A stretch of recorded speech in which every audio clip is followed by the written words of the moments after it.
Oh, welcome back, everybody. We're live once again. And yes, as you've been following these interviews, it is another interview with one of these amazing friends that I have. I am so lucky. And this week it is the lovely Vila. Vila, how are you doing? I'm doing wonderfully. How are you, Miss Davina Kate? I am doing fabulously. Now, we have lots to cover. So can we just go straight in? Is that okay? Let's do it. I want people to have a bit of an idea of your background. We're going to be talking about archetypes. We're going to be talking about, how to work with archetypes, and we're really going to go in that. But I just want everybody to have a bit of background about you. Can you just share a little bit about yourself?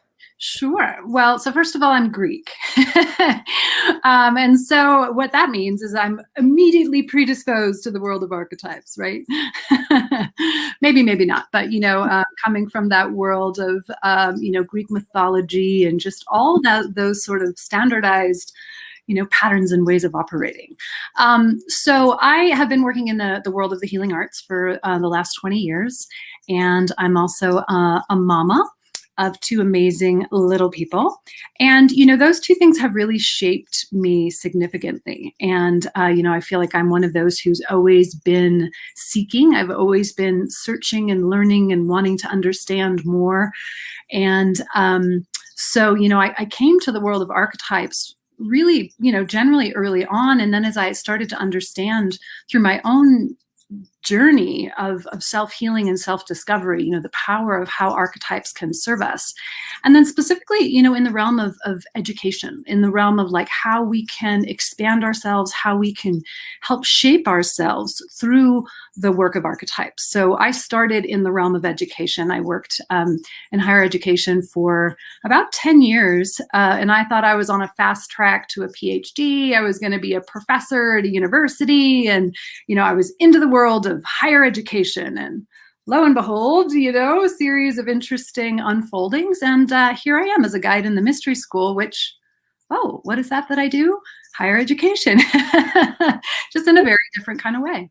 Isn't that fascinating? Because, as soon as you said, "Oh, well, I'm Greek," I imagine the Greek philosophers, and that's exactly what you're teaching these philosophies, these the hermetic principles and the magic and all of these amazing things. So it's not too far away from what you had envisaged at home. It's so funny, isn't it, how it relates? Totally. And the really amazing thing about archetypes is that they are within us. They are embedded within us. You've been talking with Alex Cheho, doing the astrology on this series, which I love getting to hear her speak every single time. And, working with the archetypes from astrology, which is really, really cool to see how those kind of help shape and guide and give us information. And so, there's so many places and so many ways to go in the world of archetypes.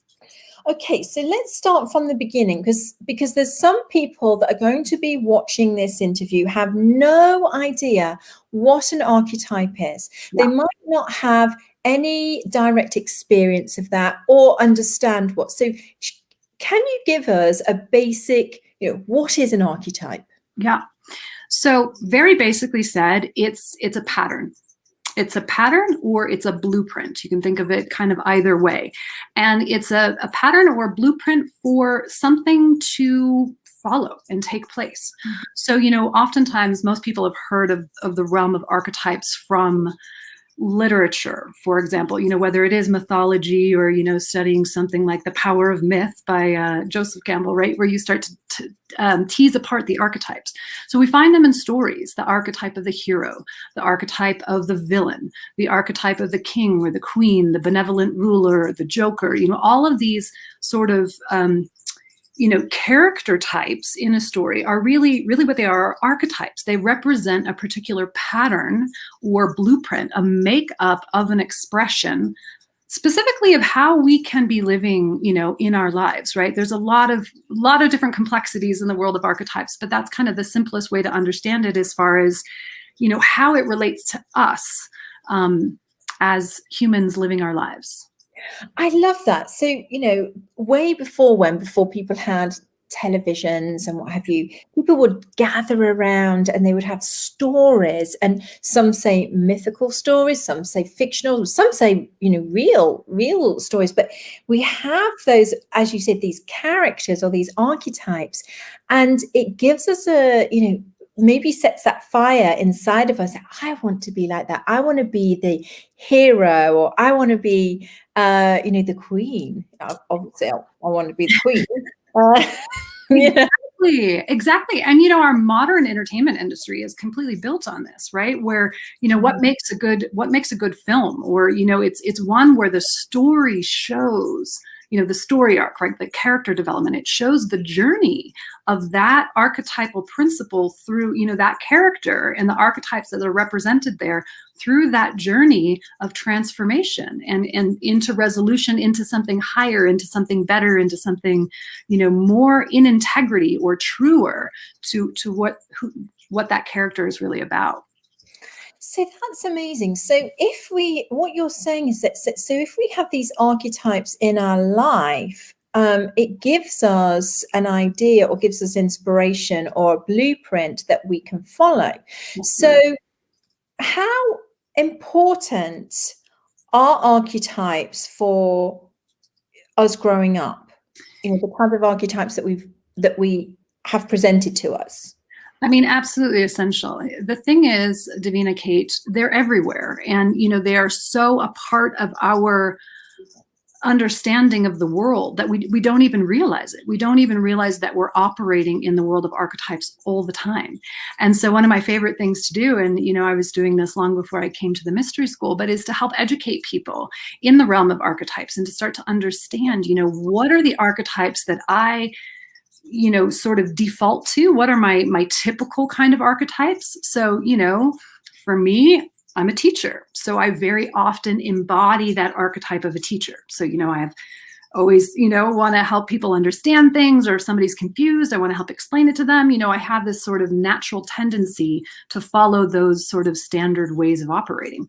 I'm also a mom. So, I can't say that I was fully in the mom archetype before I became a mom, but as I had children and I learned to really work with the power of that archetype. And, the mother archetype is one of the most powerful archetypes that exists.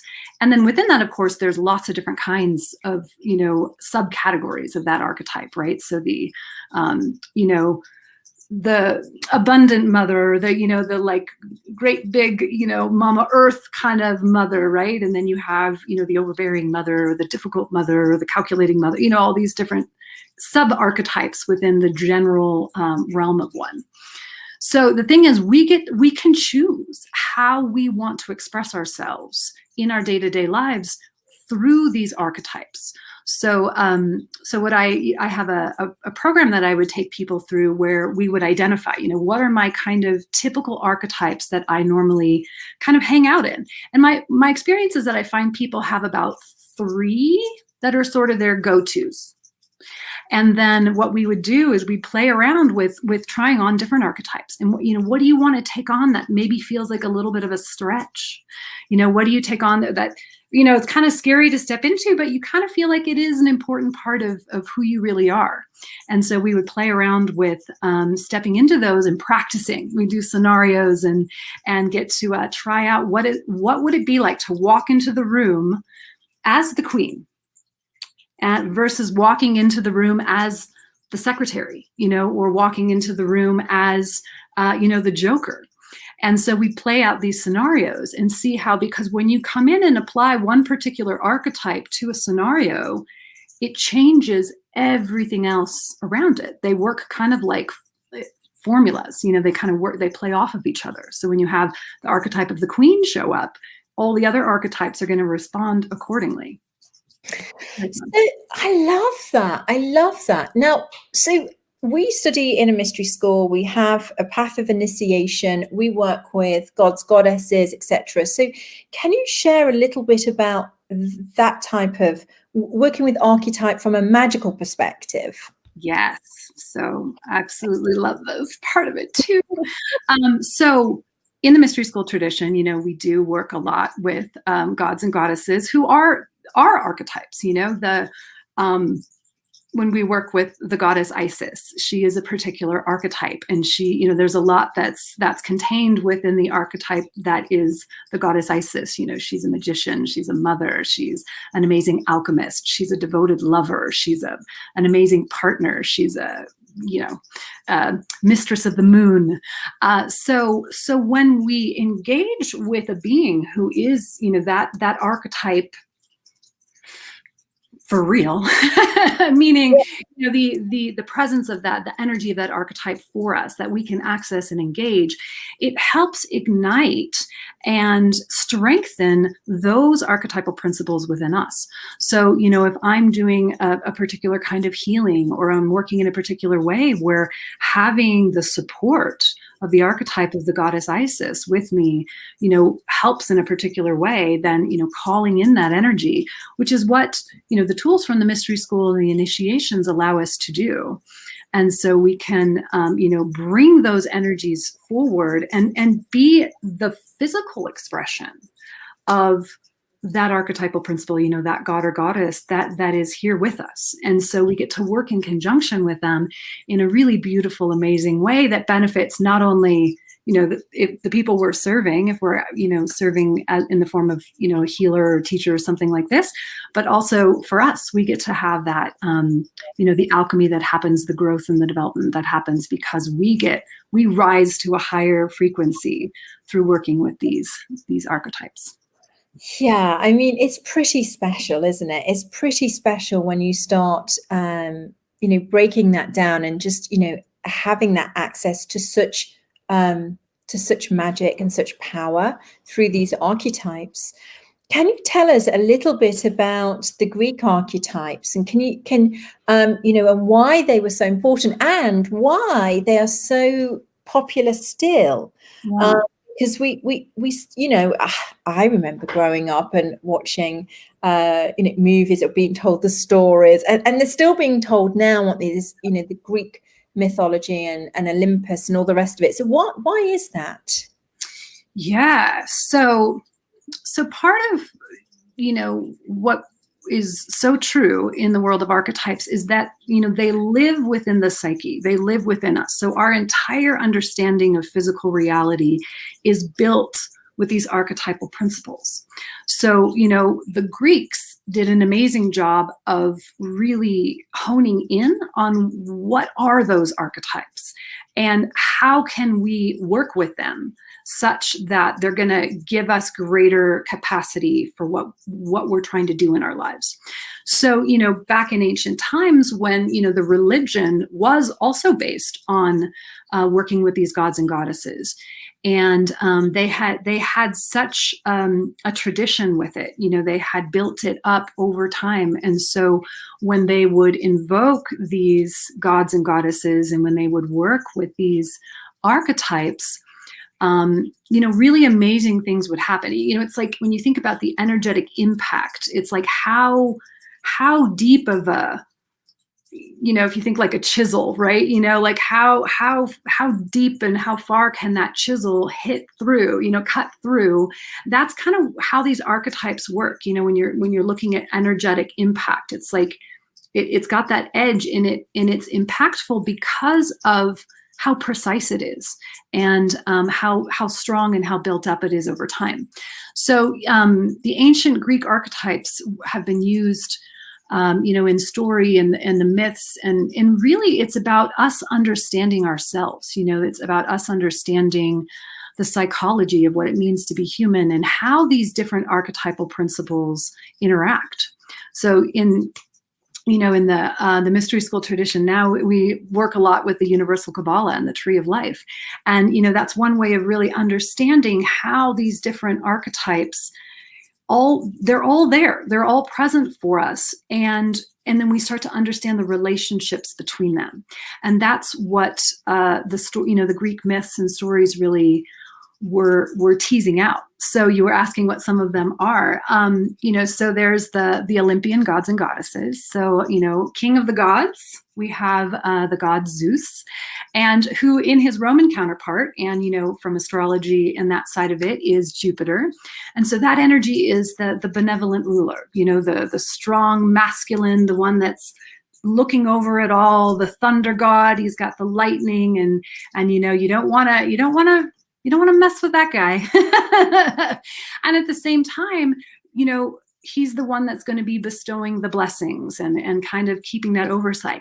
And at the same time, there are these really amazing stories about how, Zeus and his siblings. So his two brothers are Poseidon and Hades.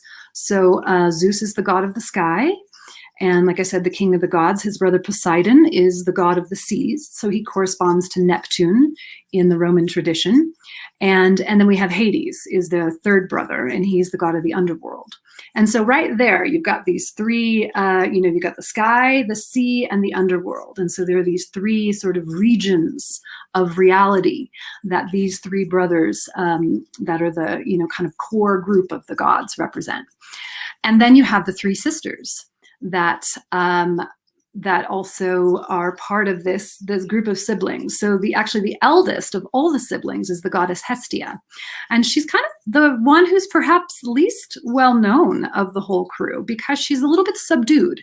She's the goddess of the hearth, and so she's the one who keeps the hearth fires burning. So she's understood to be the goddess of home and family because, every home has to have a hearth fire in order to survive. But with that, she also is the only god or goddess from the entire pantheon that is able to that is allowed to be present in the temples of other gods and goddesses. So, the temple of Zeus is also going to have Hestia present because there's going to be a hearth burning in that temple. So she's kind of special in that way. So she's the eldest of all the siblings. And then the next sister is Hera, who became the consort, the wife of Zeus, and all sorts of really interesting stories about Hera and what she's about. But generally, she's considered a sky goddess. So she's considered, and also the goddess of marriage and family. And then the third sister is the goddess Demeter, who is an earth goddess. She is about grain and agriculture and the abundance of the earth.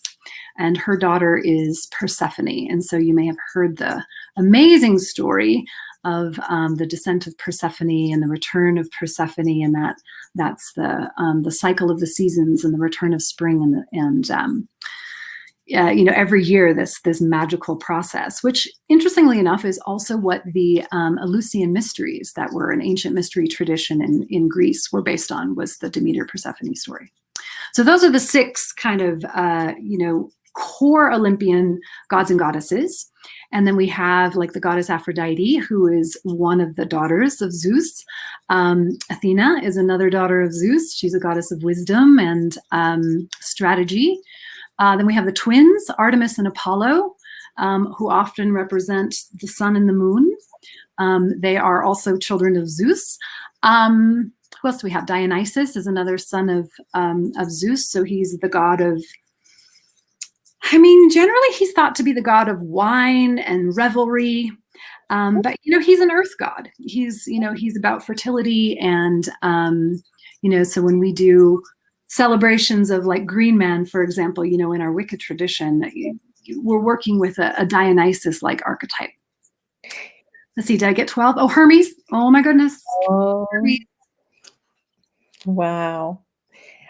Now, I have just sat there and just been enthralled with those explanations and just the magic and the mystery of it and the story of it. And yes, I've wanted to then look at those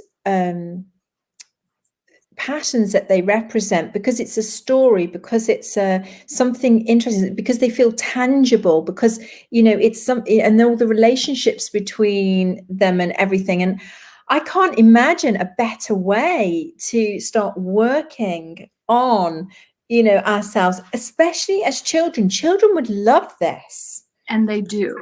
They do. So one of the things that I started, you know, so I came into the mystery school work right as I became a mother. So I kind of started, you know, working on myself in this path of know thyself at the same time that I became a mom. And, you know, a few years down the road, about 5 years down, and especially as I was coming into the work of Kabbalah, I was like, how can we help the kids get this from the beginning? You know, like it's great to educate adults, like hooray, you know, wonderful for adults to have the opportunity to learn and shift and grow. But like kids are doing that already, you know, like what if we gave them patterns that they can work with that are productive and that they can start engaging these from early on. So one of the things I did and over the last, I don't know, 6 years or so was I developed a curriculum for children to be working with gods and goddesses. And I started specifically with girls and doing a goddess circle for them because I mean, really, it's because I have a daughter and she's the older of the two children. I have a daughter and a son. And you know, part of how I came even to my own process of discovering myself was when I was at a really, really low point in my 20s. I was really depressed. I'd gotten really sick in graduate school. I almost died. I was really depressed. And you know, that depression went on for a long time. It was years. And honestly, it was working with goddess archetypes that pulled me out, because I would look at these. I got a set of cards, which I love working with, you know, with cards, beautiful artwork. That's one of the things that I do with the children all the time is we look at a lot of art, you know, God and goddess art, because it depicts those, you know, those archetypal principles in the form of art to show and to speak to these levels of ourselves. It speaks beyond the mental, you know, it goes into the subconscious mind, it goes in, you know, to the soul level, and it speaks to that part of us. And that's what was happening for me in my 20s is I would work with these cards. It's like I would see, you know, I'd look at this, you know, goddess card and see this beautiful depiction of Artemis as this strong, you know, warrior goddess who's out there with her bow under the moon and, you know, and engaging with the animals. And I was like, yes, there's a part of me that's like that. Yes, bring that part of me out. And, you know, or I'd see the goddess Lakshmi and, you know, and all of her abundance and her beauty and, you know, these amazing, you know, saris and outfits and jewelry. And I went, oh, yes, there's a part of me that's that too. Yes. And, you know, and then I'd start to work on me in such a way to express that a little bit more. And so this is kind of what I wanted to help give to these girls and have an opportunity to introduce them to these archetypes early, so that then when they come to a place of challenge, or, you know, whether it's peer pressure or whether it's, you know, just self-doubt, or, you know, not, you know, around those ages of 11, 12, 13 into the teens, where they start to have a more difficult time understanding who they are in the context of the world. So how cool to have a whole set of archetypes that they can just draw on and be like, I know what goddess Durga is about. I'm going to bring some of her in right now. And not only do I know what she's about, but I know how to connect in with her. I love that, because I know it's a touchy subject, and I know everybody has their own feelings on this, but, you know, with social media, and young girls and young boys as well, and how they are, how they're portraying, how they're viewing themselves, it doesn't seem to be a positive experience in most cases. No. Because they're, you know, the images that are being flooded, you know, on all of the different platforms of social media are a moment in time, or a clip of somebody in their perfect moment and the perfect this, and they've chosen the photo and it all looks very, you know, it's not real life. And you know, with these archetypes, no. it's drawing on the strength. I don't know if you've got something to. Yeah. I think as you're speaking to that, what I'm seeing as you're talking is kind of how the world of social media and the screens has flooded our visual intake and also just our processing in the mind, right? So we're constantly processing so much input going, and so it doesn't leave much room. There's not much space for what might come from the inside out, right? What might come from a different place, that back brain, that instinctual place, that soul level, that heart level, coming in from higher self, right? And so, sometimes I feel like with social media, what we're really calling for is a deeper connection to these archetypal principles. We're looking to plug in at a deeper level. And that's really what the archetypes allow us to do. And so it's kind of a conundrum, because it's like by flooding ourselves in this world of social media, we're kind of wiping out the possibility of getting that plug in, right? And so, but that's really exactly what we're seeking. So it's, it's one of those things where it's like, we have to figure out how to really shift the playing field so that we can engage with what is really going to do what we're searching for, which is to understand that connection point at a much truer, deeper level, which is what the archetypes really give us. We are running out of time, but I wanted to finish off on just asking you. So, from a perspective of a mother, young girl, young boy, teenager, young woman, young man, what have you got? One or two top tips that you can share with how to connect in with an archetype, or where to find an archetype, or is something that you can give them a practical. Yes, I think for a lot of young ones, so whether starting at age even 8, 9, 10, 11, into the teens, working with, they love magic. They love magic, and it's such a time where they're seeking that. And so, to give them magical interfaces. And, I think cards are great, so Oracle deck, one of my favorite is called the Goddess Oracle. Beautiful images, beautiful pictures and stories. And it does exactly that. It gives the pictures, which is the first input, is like when you are drawn to the image, then it speaks at that level. And then you can dive into the story, and you can dive into the deeper understanding. So books, there's beautiful, mythology books, or specifically gods and goddesses, and that just focuses on the archetypes themselves.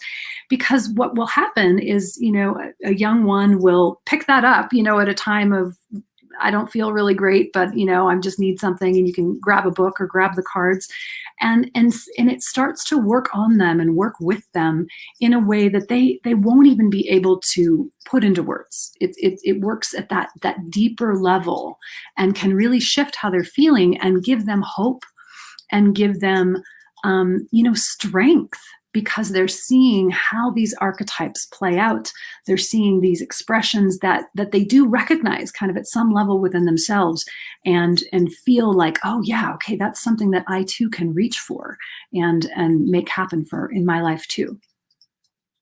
I love that. That is fabulous. And, going back to my own childhood and just remembering, the books that I selected, and and they were books of magic. They were all books that involved some kind of magic, and being able to create miracles in your life and go beyond our current limitations, and certainly the gods and goddesses do that. I love that. Thank you.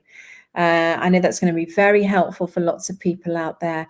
Now, Vila, I know that we're just coming to time now, but I know that you are taking on clients. I know that you're very busy, but I do know that if people want to get in touch with you, is there somewhere that we can, perhaps pop? I could details in the... Yeah, my website is innerradianceacademy.com.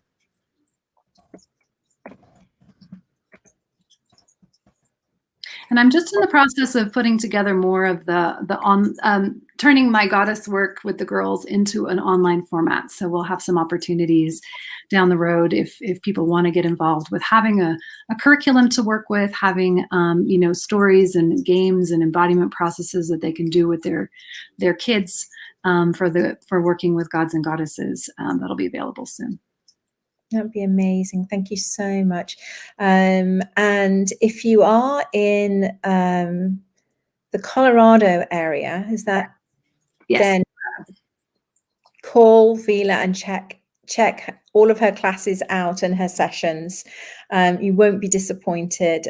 She's a very, very dear friend, and you'll be in very safe hands. So Colorado, that's what I say. And it's been wonderful to chat to you today. Thank you so much, Davina Kate. Such a pleasure. Absolutely. I loved it. I just loved it. I feel all like, okay, I feel all dreamy now. Like the gods and goddesses, I feel like I want to go to bed with a really good book about, and so I'm probably going to do that. So thank you so much. And I'm sure there's going to be another time when we need to get you back on, because we've only just scratched the surface of the archetypes. So that would be great. Yeah. Thank you so much. And thank you, everyone. We'll see you again soon.